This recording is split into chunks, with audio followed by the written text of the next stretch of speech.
तुम्हाला मी गोड्या पाण्यात ते असतात ना खेकडे, त्याची आमटी दाखवली होती. आता हे समुद्रातले खेकडे आहेत बघा. हे आता हे तसंच आहे. तर काय करायचं हे पहिल्यांदा स्वच्छ ना धुवून घ्यायचे, कारण ह्याचा रेती असते ना, म्हणून चांगले स्वच्छ धुवून घ्यायचे आणि नंतर साफ करायचे येते. तर पहिल्या मी आता धुवून घेते चांगले स्वच्छ. तर ह्याची आमटी किंवा घट्ट असं तिकलं पण करतात, मी घट्ट तिकलं करतात. तर मी याची थोडीशी पातळ म्हणजे मीडियम साईज, जास्त पातळ पण नाही घट्ट ना असं करणार आहे. त्याच्या बघा चांगली धुवून घ्यायची, कारण रेती असते ना.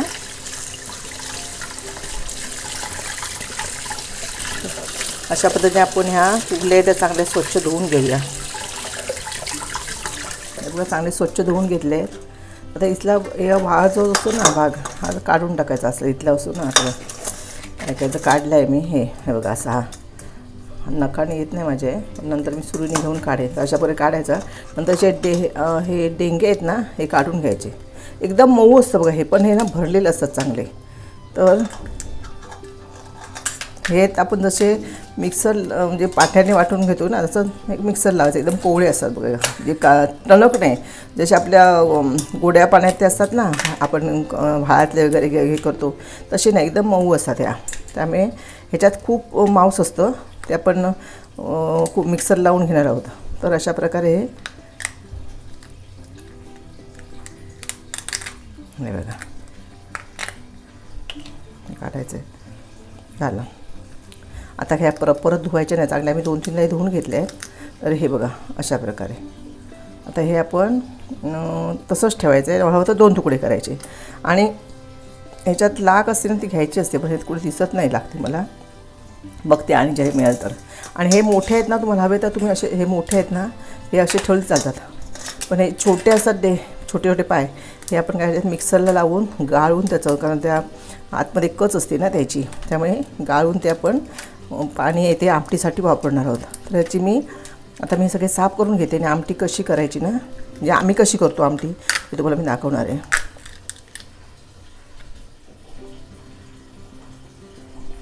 हे ना संपूर्ण भरलेले असतात.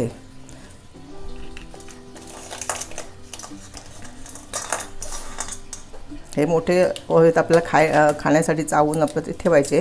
पण बाकी छोटे छोटे पाय आहेत ना, हे सगळे मिक्सरला लावून मी नंतर कसे गाळून घेते ते तुम्हाला नंतर दाखवते. पहिला मी त्या साफ करून घेते सगळी.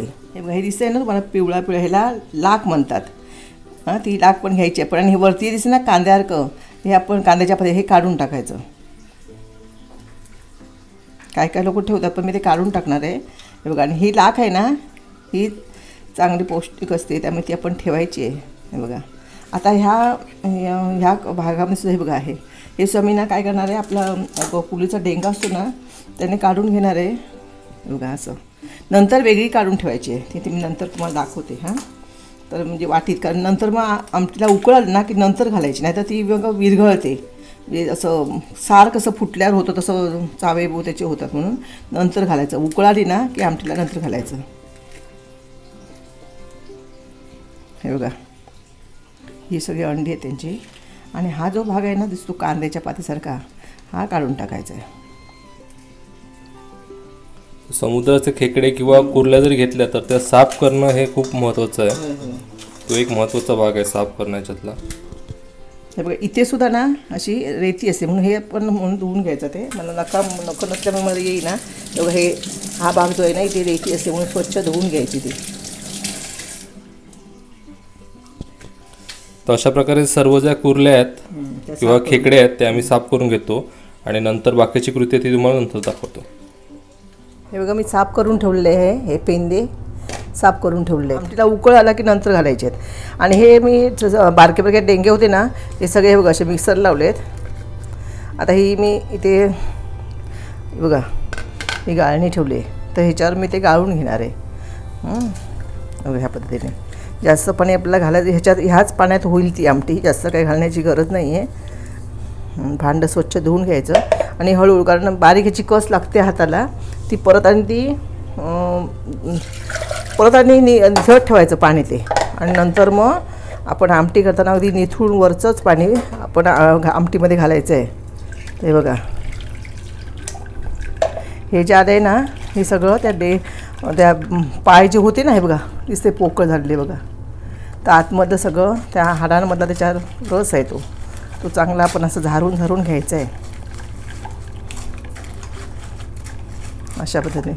आणि हा पण आमटीला उकळाला ना की नंतर घालायचं. आधी पहिल्यांदा आता फोडणीमध्ये ते हे पेंद्या घालून घ्यायच्या आणि नंतर शेवटाला हे बघा दिसतंय ना भरलेलं मी काय काय ठेवलं आहे आणि त्याच्यामध्ये येण्यासाठी. तर आता हे मी सगळं निथळून घेते बघा. मग अशी किती दिसत होतं चॉकलेटी कलरचं, आता बघा नुसतं तुम्हाला कपच्या दिसत आहेत खाली बघा किती दाट असं आलेलं आहे. हे बघा आता हे सगळी तयारी झालेली आहे. ह्या आपण कुर्ल्या साफ करून घेतल्या आहेत. नंतर मी ना म्हणजे 2 छोटे टोमॅटो आणि एक छोटा टोमॅटो आणि 2 छोटे कांदे एवढ्याकडचे हे मी ते हे चॉपरवरती बारीक करून घेतले आहेत. आता मी फोडणी करणार आहे. हां हे बघा इथे गॅस तापत ठेवलं आहे. गॅसवर टोप तापत ठेवलं आहे. आता त्याच्यामध्ये 2 चमचे तेल घालते. कारण काय माहिती आहे जरी ह्या समुद्रातले म्हणजे कुर्ल्या असल्या तरी त्या ह्युमसपणा थोडं जास्त असतो. जसं आपण कोलंबी करतो किंवा तिसऱ्या शिंपल्या त्याचं करतो तर त्याचप्रमाणे करायचं आहे.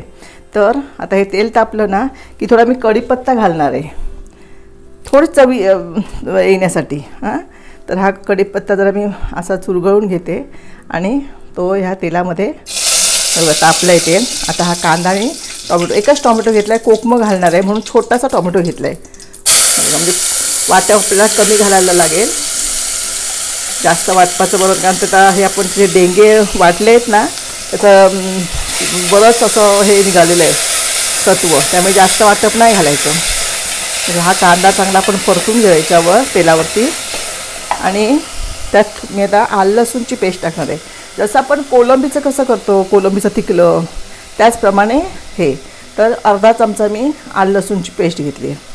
ती पण ह्या तेलावरती चांगली परतून घेणार आहे. तर त्यातला आल्याचा आणि लसणीचा हिरवटपणा कमी व्हायला पाहिजे म्हणून. हां आता ह्या टोमॅटो आणि कांद्यामध्ये मी मीठ घालणार आहे. आता ह्या कुर्ल्यांमध्ये ना मीठ बेतानेच घालायचं कारण त्या समुद्रातले आहे त्याला ऑलरेडी अंगाचा त्यांचा खारटपणा असतो म्हणून. जसं आपण शिंपल्यानं असं आपण जास्त मीठ घालत आहे त्या पद्धतीने. तर मी एवढंच मीठ घालणार आहे. नंतर चव बघून वाटलं तर मी घालणार आहे. तर आता हा कांदा चांगला तेलावरती परतून घेऊया. 2 मिनिटांनी मी झाकण ठेवणार आहे ह्याच्यावरती. बघा 2 मिनिटांनी झाकण ठेवते आणि हे थोडंसं ह्याला हे कांदा जरा हा जवळ आला ना म्हणजे आवळल्यासारखा वाटला की नंतर मग मसाला टाकणार आहे. तर आपण झाकण ठेवून 2 मिनटं ह्याला वाफ देऊया. 2 मिनटं झाली आहेत. आता बघूया. हे बघा तेल बाहेर तुम्हाला दिसतं आहे टोपामध्ये कांद्यापासून तेल बाहेर आलेलं आहे म्हणजे आपला हा कांदा चांगला भाजला आहे. आता मी काय करणार तर हे बघा हा आमचा मालवणी मसाला आणि ही मिरची पूड घेतली आहे. तर हा गेल्या वर्षीचा आमचा मालवणी मसाला आहे. थोडासा त्याचा कलर गेला म्हणून मी नुसती ही काश्मीरी मिरचीची पूड घेते आणि हळद हे एवढं या तेलावरती मी परतून घेणार आहे. थोडंसं तिखटच ही आमटी याची छान लागते. हे ती जशी आपण गोड्या पाण्यातल्या करतो ना तर त्याच पद्धतीने ह्या कुर्ल्याची आमटी होते पण थोडासा जरा हिवसपणा ह्याला जास्त असतो. तर हे परतून घेते या तेलावरती आणि मी आता याच्यामध्ये वाटप घालणार आहे. ते आम्ही वाटप करून ठेवतो मालवणी आमचं वाटप आहे बघा हे. हे मालवणी भाजकं वाटप कसं करायचं याचा व्हिडिओ आम्ही केला आहे ऑलरेडी. तर डिस्क्रिप्शन बॉक्समध्ये याची लिंक देईन, तो व्हिडिओ नक्की बघा तुम्ही. तर हे बघा जास्त मी घालणारच नाही आहे. हा माझा चमचा तो 1.5 चमचाच घालणार आहे कारण त्या कुर्ल्यांच्या डेंग्याचं आपण काढून ठेवलं ना पाणी ते घातल्यानंतर आणि घट्ट होईल आमटी. हे एवढंच घालणार आहे वाटप. तर हे तेलावर परतून घेते.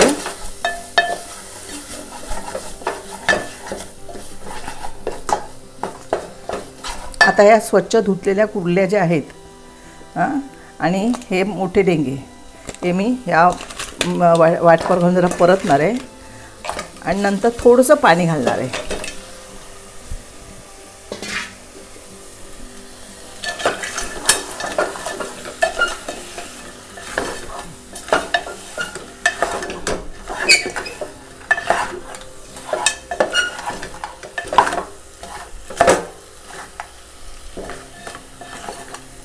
काय काय लोकांना असं ह्या पद्धतीने सुकं करतात. म्हणजे हे ना इतकं सुकं असतं म्हणजे थोडंसं पाणी घालून वाफेवरती शिजवायचं. आम्ही तर सहसा म्हणजे जास्त कधी करत नाही कुर्ल्या असल्या आता ह्या मिळाल्या म्हटलं एक व्हिडिओ तुम्हाला दाखवावा.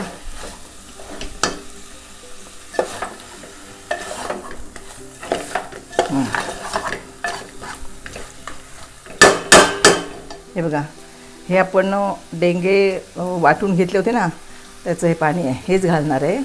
हे बघा, मी गॅस मोठा करते आता. आता हे वरचं अलगद मी घेणार आहे, कारण खाली समजा तो गाळ राहिला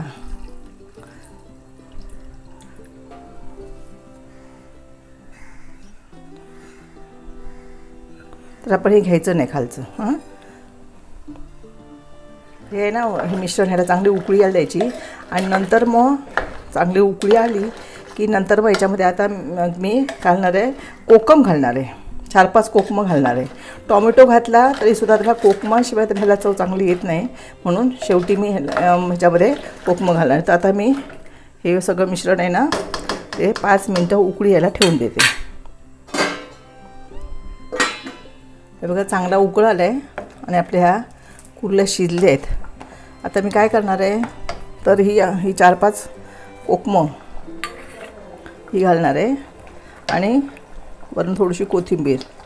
कुर्ल्यांचा एक वेगळा सुगंध दरवळतो आता शिजायला लागल्याबरोबर. त्याचा रंग पण बदलला. हो, आता हे ना हे घातले की आतमध्ये तांबूस रंगाचे झाले ते बघा. आणि हे ना तुम्ही जर फोडून तुम्हाला नंतर दाखवेल योगेश तुम्हाला, तर हे संपूर्ण त्याला पातळ कवच असतं ना, आतमध्ये संपूर्ण मांस भरलेलं असतं. हे बघा, म्हणतात की अमावस्येनंतर त्या भरलेल्या असतात. अमावस्येच्या दरम्यान पौर्णिमेच्या वेळेला त्या ना ह्याच्या चंद्राच्या चांदण्यामध्ये ना त्या पोकळ होतात म्हणे. तर अशा प्रकारची ही आपली समुद्रातल्या खाऱ्या खेकड्यांची आमटी तयार झालेली आहे. तर मित्रांनो, समुद्री खेकड्यांची आमटी ही तयार झालेली आहे. तुम्हाला हा व्हिडिओ कसा वाटला हे आम्हाला कमेंट करून नक्की सांगा. व्हिडिओ आवडला असेल तर व्हिडिओला नक्की लाईक करा आणि चॅनलला सबस्क्राईब करायला विसरू नका.